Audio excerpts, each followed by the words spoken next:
Hi guys, we're going to talk a little bit about the passive voice. This is one of your 7 sins of writing from Hamilton College, and you can get that link from our syllabus. And on this page has the basic explanation of what passive voice is, how to recognize it, and how to avoid it.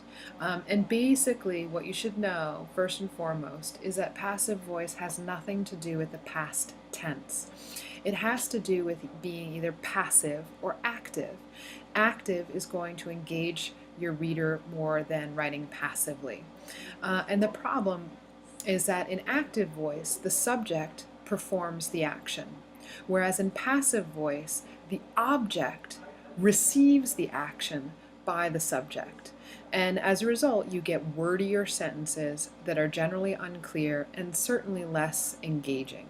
And as we talked about today, your job is always to engage your reader. When you write, it is for your reader, it's not for you. So take notes as we go along. And you can pause this as we go too. But basically, as I said, passive voice is not to be confused with the past tense. So here's some examples. In this example of an active sentence, you have the dog chased the ball.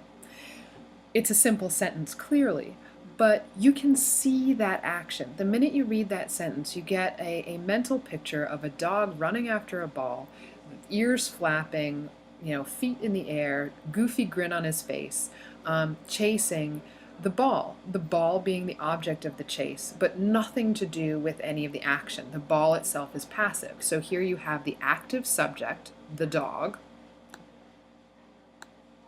You have an engaging active verb in chased. It's something you can see, it's something you can picture. And then you have your object, the ball, which is doing nothing other than bouncing along. The passive construction of this sentence is the ball was chased by the dog. It's still a sentence. There's nothing wrong with it from a syntax perspective. But here we've taken the object and made it the subject. The ball isn't doing anything. It is a passive thing in this experience. The dog is still doing the chasing, but we've rendered him to be the object of the sentence all the way at the end. And he doesn't get to do the action. It's about the ball receiving the action from the dog. So you can see how this sentence not only is a more engaging and tighter sentence, but notice also that we get rid of 2 words. And I think I mentioned at the beginning that passive voice creates clutter and wordiness.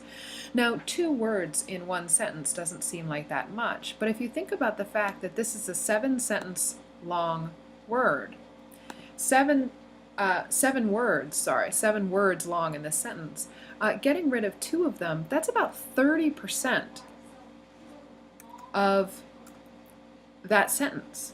So going from 7 words to 5 words in a sentence isn't that big a deal, but imagine being able to cut 30% of your writing over the course of an essay in order to make it tighter and more engaging. That's pretty impressive. And that's what we're looking to do. So what are you looking for when you're dealing with the passive voice? First off, identify who or what the subject is. And you may find that oftentimes with the passive voice, the subject is missing. So if you look at this sentence, in 1775, arms were seized at Concord. We're talking about the Revolutionary War here, right? And here you have arms were seized.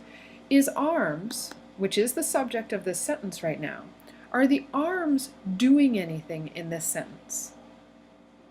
No, they're not, right? The arms were in a pile on the floor somewhere, just sort of sitting there with no thoughts at all about being seized or anything like that. So what is our subject? Where is it? Well, it's not in the sentence. It's actually missing. The subject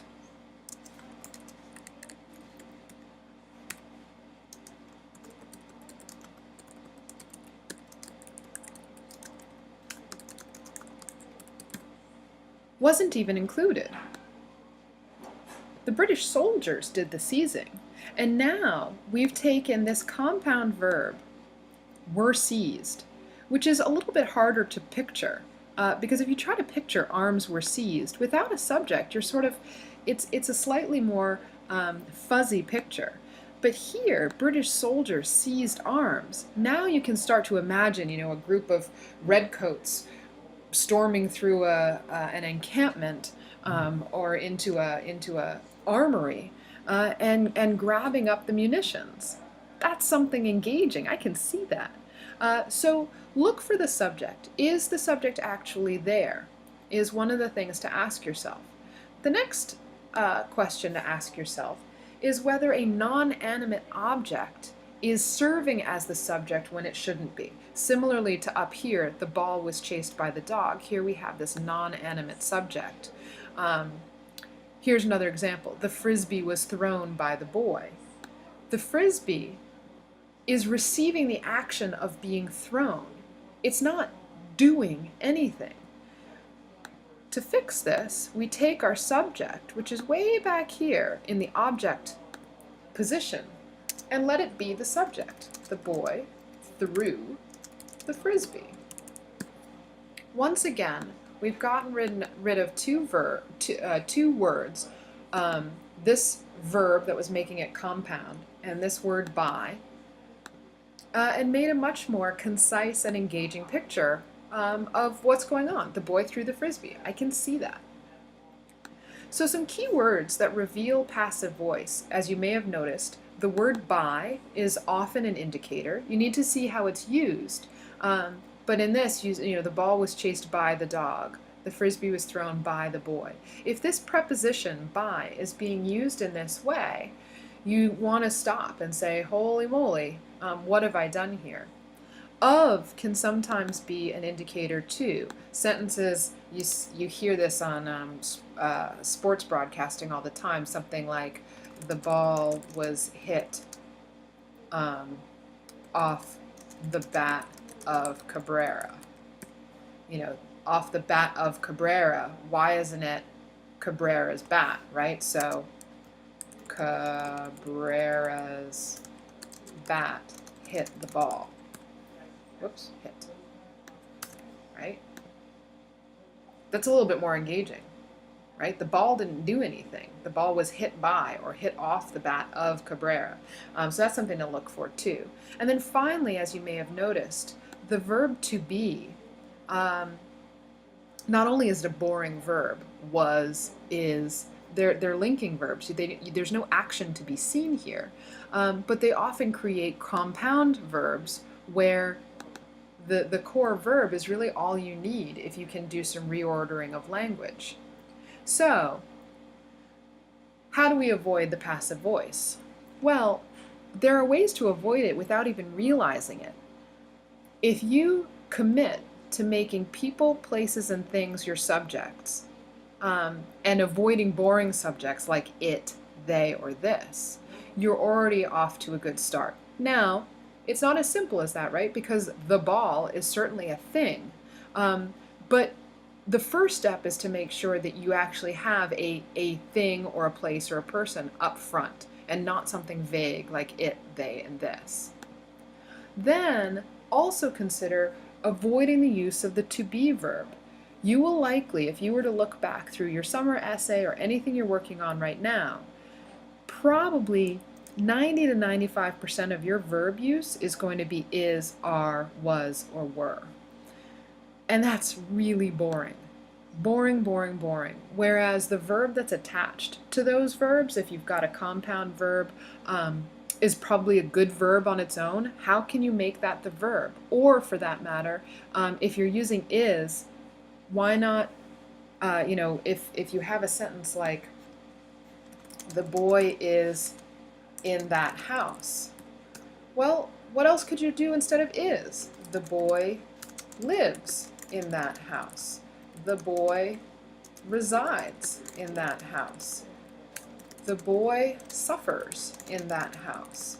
The boy feels joy in that house. You can see that as I went along with my verb choices, not only did I get more specific, and I got rid of the to be verb, but I started to actually make a statement. What is it that I'm trying to say? And it just, as a reader, you'll be more engaged. Another way to work on avoiding passive voice is to avoid that phrases. And what I mean here are phrases that end with, that culminate with the word that. Here is an example. It is the combination of these two elements that makes the argument weak. Or something like, it is my opinion that. It is interesting that. Anytime you find yourself starting with sentences like that, not only notice it's a boring subject, you have the to be verb, and then you have that at the end, you should recognize more often than not, you can just cut this right out, right?